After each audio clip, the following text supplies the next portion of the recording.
Comme si les coopérations militaires Russie-République Centrafrique n'étaient pas suffisamment inquiétantes pour la France et l'Occident, en voilà un autre terrain de combat qui vient de s'ouvrir. La RDC ressort une convention adoptée il y a 20 ans qui permettrait son rapprochement substantiel avec Moscou dans le domaine militaire.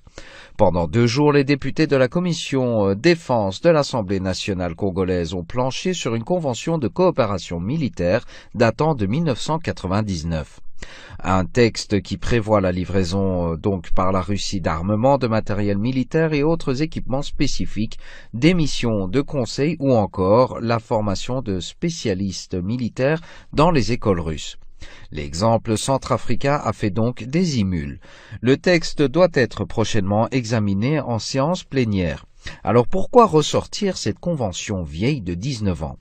À l'époque, le président Laurent-Désiré Kabila était en guerre avec des groupes armés, mais après la mort de son père et pour maintenir le calme dans le pays, son fils Joseph Kabila s'est alors ouvert, entre autres, à la France et à la Belgique.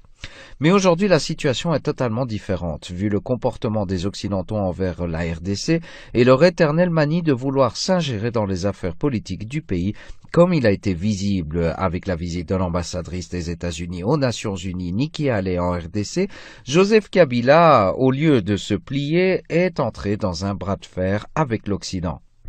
Et comme la Russie s'intéresse à l'Afrique, tout tombe à pic et l'occasion de ressortir le texte de loi est donc ressortie. RFI résume l'inquiétude occidentale en 2 mots, je cite, « Comme en RCA, la Russie entrerait par le biais militaire, mais comme en RCA, Moscou lorgne le sous-sol, comme en témoigne le compte-rendu de la rencontre entre les 2 ministres des Affaires étrangères Lavrov et Che Okitundu à Moscou en mars 2017. Et que dit ce compte-rendu ?